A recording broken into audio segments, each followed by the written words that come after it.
Bonjour les yogis. Alors aujourd'hui, une petite séquence encore de yoga profond, deep stretch qu'on dit. J'ai vu que ça a super bien fonctionné avec l'autre cours qu'on avait fait de 45 minutes. Donc celui-là va être un petit peu plus court, un 25-27 minutes de deep stretch. Donc on va commencer tout de suite en posture assise confortable. Vous pouvez vous placer soit sur un bloc ou sur le sol.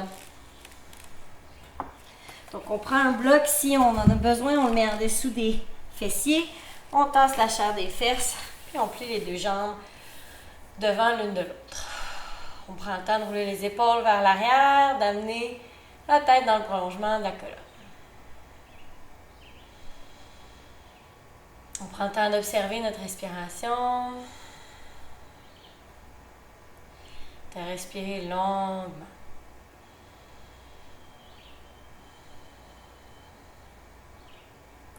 Tout au long de la pratique, ça se peut qu'on ait besoin de blocs ou livres, parce que vu qu'on fait des étirements profonds, bien, on peut avoir besoin de se supporter un peu avec les blocs. Si jamais vous voulez les prendre autour de vous, faire pause, allez-y.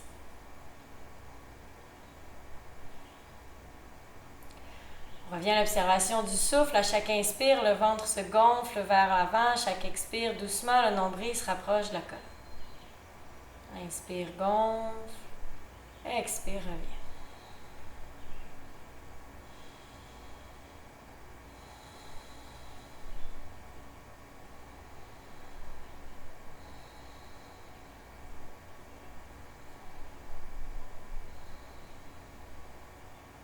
Inspire, soulève le menton vers le ciel. Expire, descend.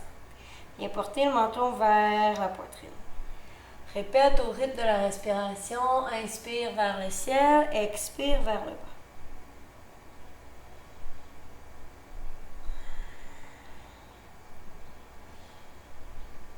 Prochaine fois que le menton est vers le bas, on fait des demi-cercles avec la tête. On vient déposer, on vient porter la tête vers la gauche. On bascule la tête vers la droite. Toujours en gardant un dos long, les épaules au-dessus des hanches.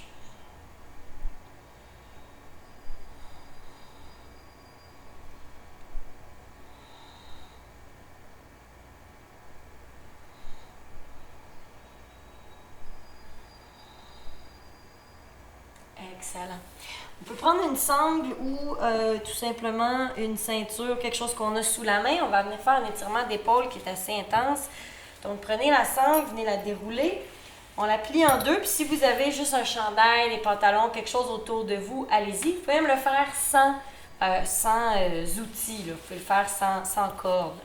Donc, on prend la sangle à peu près à la largeur des genoux, un petit peu plus large, dépendamment à quel point les épaules sont coincées.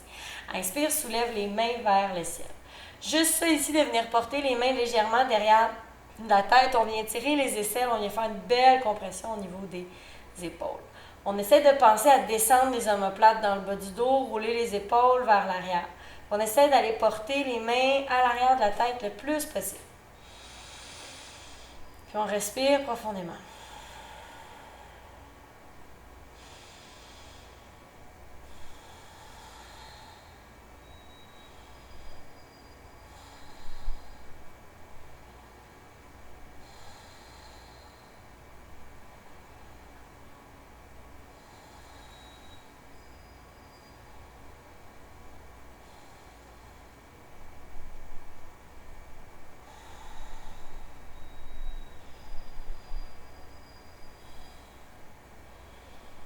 Les bras bien dépliés, on essaie d'aller un tout petit peu plus loin. C'est normal que ça fasse des petites fourmis dans les mains. On respire profondément. Et on relâche la sangle vers l'avant. Excellent. On peut déposer la sangle sur le côté. On peut venir shaker les doigts. On prend le bras gauche, la main gauche, on l'envoie vers la droite et on tire sur le coude gauche avec le coude droit. Donc on vient tirer l'extérieur de l'épaule. On reste ici pour 5, 4, 3, 2, 1. Même chose de l'autre côté. Si vous avez fait des push-ups récemment ou du crossfit, Ça vient vraiment étirer l'extérieur des épaules, les biceps, les triceps. Là. Ouh, ça fait du bien. Et on relâche. Excellent. Si vous étiez sur le bloc, vous pouvez l'enlever. On va venir... Je vais me mettre sur la longueur du tapis avec vous. Inspire, soulève les bras vers le ciel.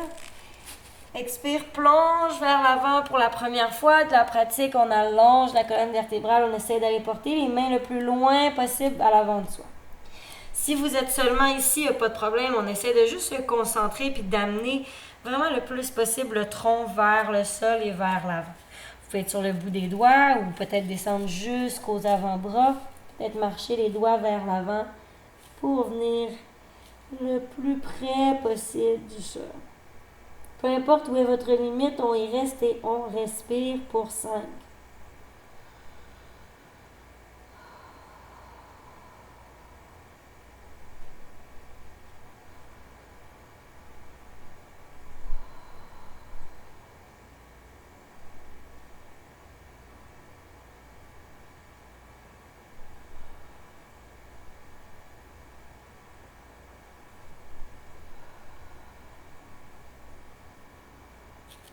Sur un inspire, on amène le poids vers l'avant, on revient dans la table au centre du tapis. Prends le temps de shaker de gauche à droite si ça fait du bien. On place les mains en dessous des épaules, les genoux en dessous des hanches. 3 rondes de chat-vache. Donc à votre propre rythme, on inspire dans la vache, expire dans le chat.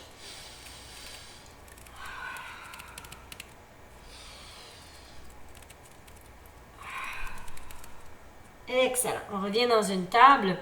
À l'inspire, soulève la main droite et la jambe gauche. On va venir faire une belle ligne droite ici. Excellent. On plie le genou gauche. On vient agripper le pied gauche avec la main droite. On ouvre la poitrine vers l'avant et vers la droite. Excellent. Inspire, on revient et on dépose dans la table. On va faire la même chose de l'autre côté. Ouvre pour faire une belle ligne droite de la main gauche jusqu'au pied droit. Plie le genou droit. Viens prendre le pied droit avec la main gauche. Ouvre la poitrine. Kick le pied gauche dans la main droite. Le pied droit dans la main gauche, pardon. On ouvre la poitrine vers l'avant. Et on relâche. Excellent. On va aller faire quelque chose d'un petit peu différent. On va venir sur le poids de la main gauche et du genou gauche. On soulève la jambe droite. On plie la jambe droite et on vient s'équilibrer et agripper la cheville du pied droit. Donc, c'est la canne de Noël, la sugar cane pose modifiée. On kick le pied droit dans la main droite pour vraiment venir ouvrir la poitrine, venir dans l'étirement aussi en même temps que la posture d'équilibre. Donc, on pousse, on pousse, on pousse, on pousse. Et on dépose. Excellent. On dépose le pied droit bien loin, comme si on voulait aller dans un guerrier 2 avec l'extérieur de notre pied droit. On vient placer le pied gauche à 90 degrés par rapport au tapis. On garde la main gauche au sol, soulève la main droite vers le ciel. Posture de la passerelle ou de... En anglais, c'est gate pose, donc traduction libre pour vous. Posture de la barrière. Si c'est difficile d'avoir la main gauche au sol, vous sentez que ça tire à droite ou ça tire à gauche, vous pouvez tout simplement venir mettre la main sur la hanche gauche et la main droite vers le ciel. Donc, choisissez votre variation. La jambe droite est bien longue, bien forte. On pousse dans l'extérieur du pied droit et on ouvre la main droite vers le ciel et vers l'avant. On reste ici pour 5, 4, 3, 2, 1. On revient dans la table. Excellent. Donc, même chose de ce côté-ci. Notre petit équilibre pour la posture de la canne de Noël modifiée. On vient sur le genou droit et sur la main droite. On plie la jambe gauche pour agripper le pied gauche avec la main gauche et on kick. Yes, on ouvre la poitrine. On regarde vers l'avant. Restez encore pour 5, 4. Oups, mon Dieu, j'ai tombé. Si on tombe, on se replace.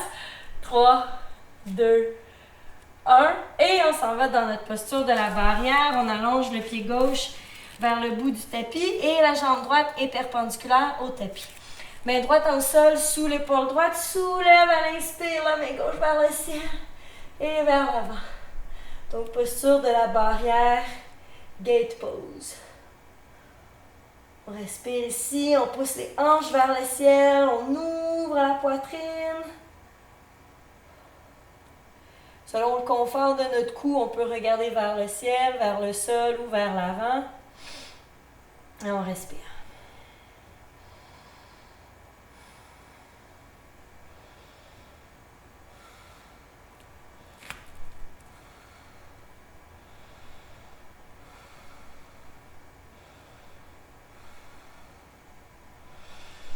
Et on revient dans la table. Excellent.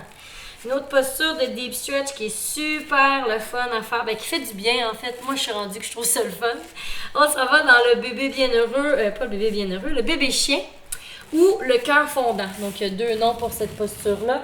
On avance les mains vers l'avant, les hanches sont au-dessus des genoux, fessiers vers le ciel. On ouvre les aisselles, on rouvre les épaules, rotation externe des épaules et on respire. Si c'est facile d'avoir le menton au sol, le front au sol, on peut amener le menton. Désolée, on dirait que j'ai le cerveau mou aujourd'hui.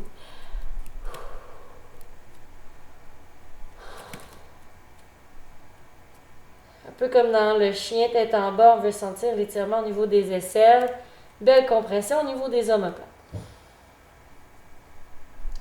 On reste encore pour 5, 4, 3, 2, 1. Et on met du poids dans les mains, on rapproche les mains des genoux. On est dans la table à nouveau. Excellent. Courbe les 10 orteils dans le sol, soulève dans un chien tête en bas.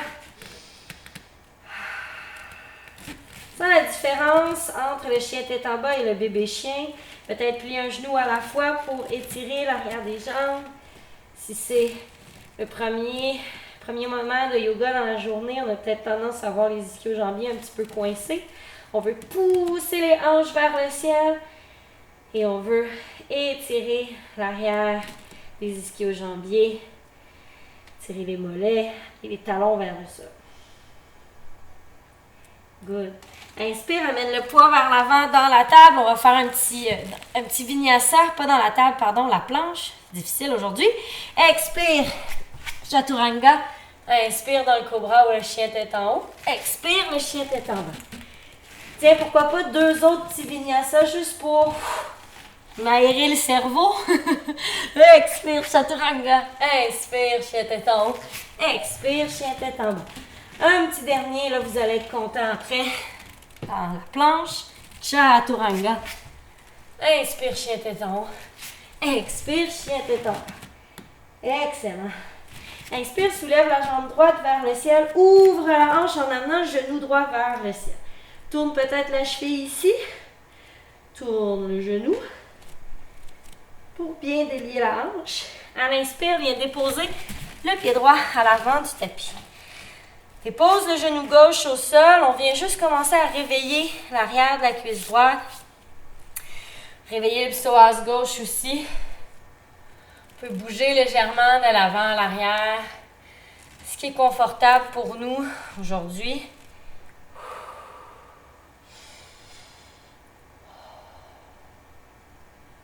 On respire. On amène la main droite à l'intérieur du pied droit et on marche le pied droit légèrement vers l'extérieur pour le lézard. Vous pouvez garder les mains au sol ici ou venir mettre les mains sur un bloc. Ou vous pouvez descendre sur les coudes ou mettre même les coudes sur un bloc. Donc, choisissez votre variation ici. Dans tous les cas, on va avoir les 2 épaules, les 2 mains, les 2 coudes dans le même angle. Donc, on ne veut pas être à côté sur le coude gauche, mais avoir de la difficulté à rejoindre le coude droit au sol. Donc, assurez-vous d'être équitable, d'être droit et droite.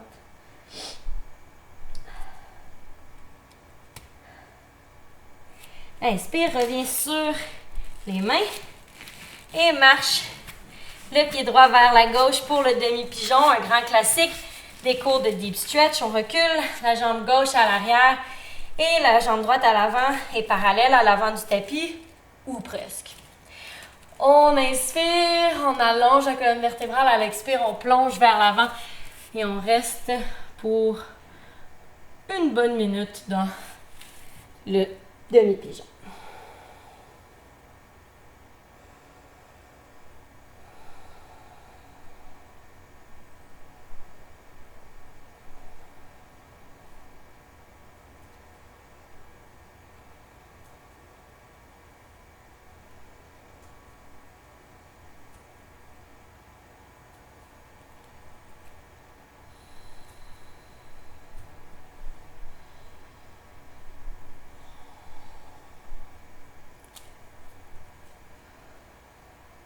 Sur un inspire, on ramène les mains au sol, on courbe les orteils du pied gauche pour revenir dans un chien à 3 pattes.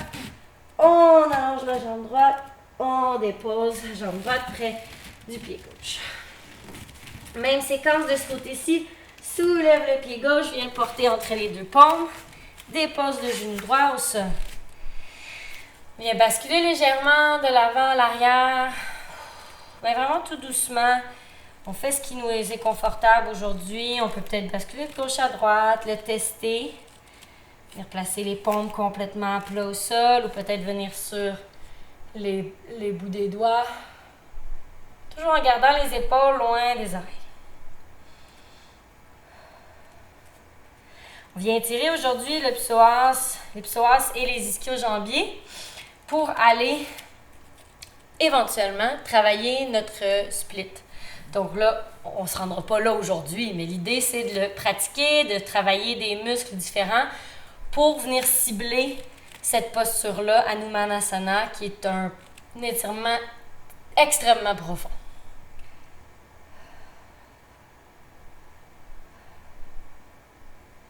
On s'en va dans le lézard, la main gauche à l'intérieur du pied gauche, le pied gauche un peu plus vers l'extérieur.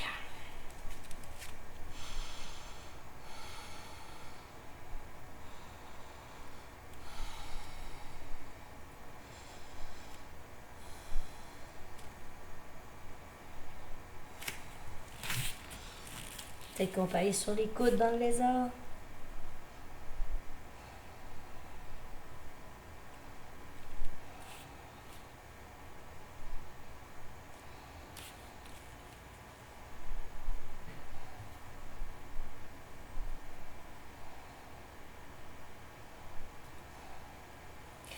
Doucement, on revient sur les mains si ce n'était pas déjà le cas et on marche le pied gauche vers la main droite pour le demi-pigeon de ce côté-ci.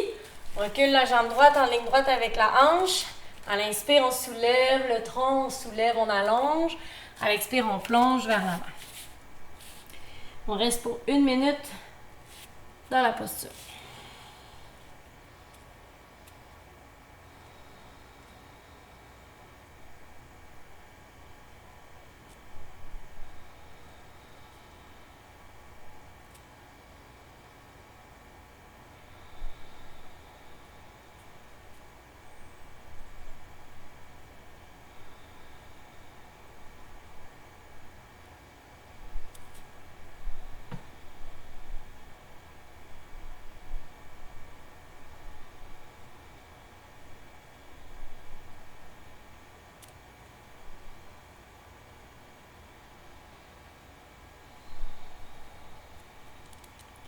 Plus que quelques secondes, on respire profondément.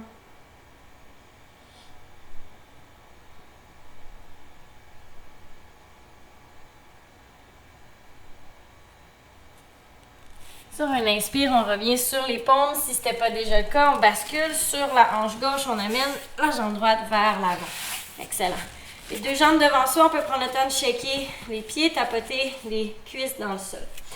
Donc, pour aller travailler à Hanumanasana, c'est sûr qu'il faut réveiller les ischio-jambiers, réveiller les mollets. Donc, on va aller plier la jambe droite, amener le pied droit à l'intérieur de la jambe gauche. Donc, si vous avez fait mon cours de deep stretch 45 minutes, ça ressemble beaucoup à ce qu'on fait là, mais un petit peu plus profond avec d'autres postures. On glisse les mains sur la sangle ou si on sait qu'on se rend au pied, on agrippe le pied. On allonge le tronc. À l'expire, on plonge vers l'avant. On peut avoir un léger plié dans le genou gauche si c'est nécessaire. Mais on respire profondément et on vient réveiller l'ischio-jambier. Pour protéger l'ischio-jambier et pas aller trop loin, je peux venir compresser là, mon quadriceps pour faire lever légèrement la rotule. Ça va faire en sorte que je ne vais pas aller trop loin dans l'étirement. Donc, lorsque le muscle contraire est compressé, on protège le muscle qui est en train de se faire étirer. Encore 10.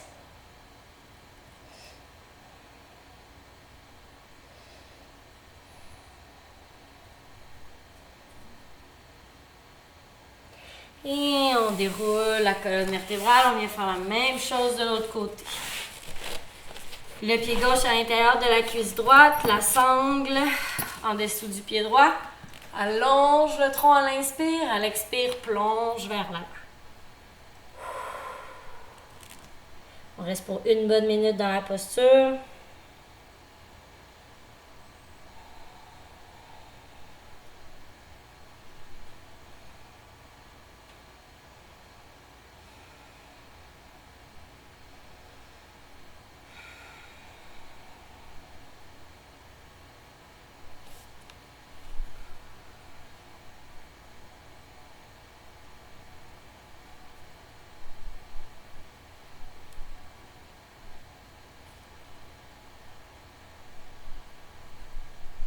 Doucement, on peut relâcher la sangle ou relâcher le pied. On relève le tronc perpendiculaire au sol. Good. Alors, c'est l'heure de vérité. Vous pouvez prendre un bloc ou deux ou des livres ou quelque chose de solide. Ça peut même être des boîtes ou des coussins.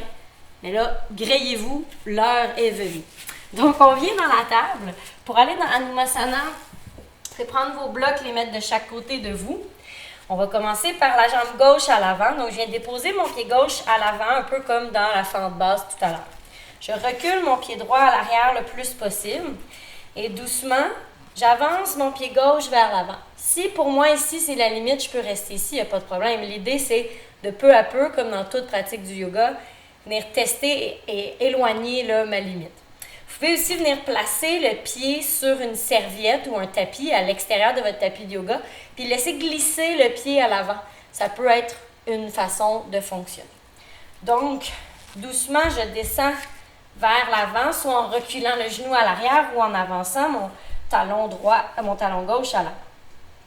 J'essaie de ramener le tronc le plus possible perpendiculaire au sol. Je peux varier la hauteur de mes blocs. Comme vous voyez, je suis professeur de yoga, mais je ne me rends pas au sol. On est toujours en apprentissage, on est toujours en amélioration. On reste ici pour encore 15. Et on respire profondément.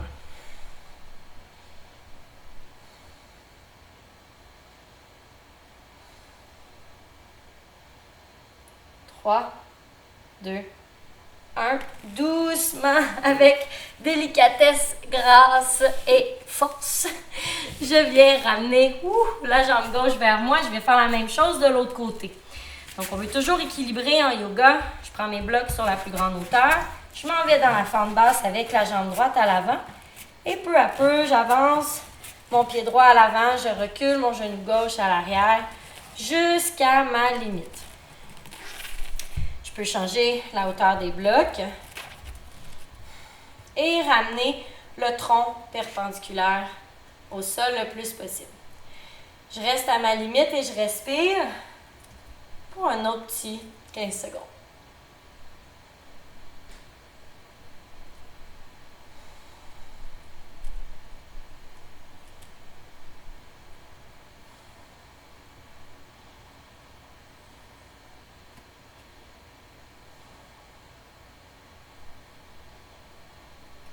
Doucement, avec contrôle et douceur, je soulève le genou droit, le pied droit.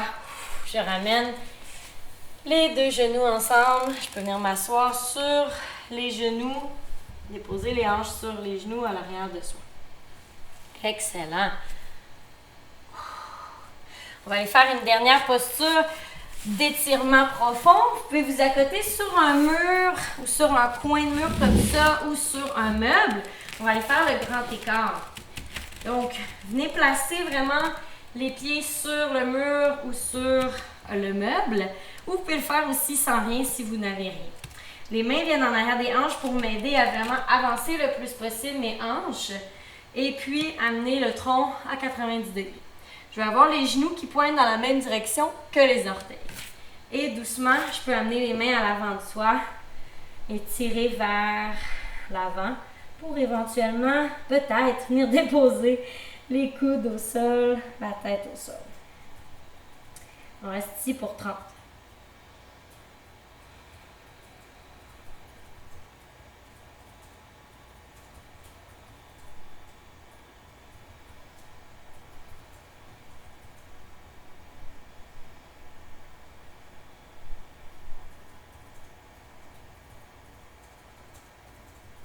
Peut-être que vous sentez que vous pouvez aller un petit peu plus loin dans la posture après quelques secondes.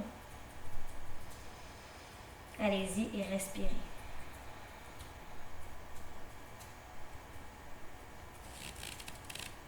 Doucement, on déroule le tronc, on ramène le tronc perpendiculaire au sol. On amène les jambes devant soi, on peut amener les fessiers au centre du tapis et doucement descendre vers le sol. On roule peut-être une vertèbre à la fois. Si vous voulez travailler un peu plus les abdominaux, on relâche les mains de derrière les cuisses et on descend une vertèbre à la fois jusqu'au sol. On peut prendre le temps de faire une dernière petite posture bonbon avant le Shavasana. Si vous savez qu'il y a quelque chose qui vous ferait du bien, peut-être d'amener les deux genoux vers la poitrine, serrer fort, fort, fort, fort, fort. Peut-être venir faire le bébé bien heureux. La dernière minute est pour vous.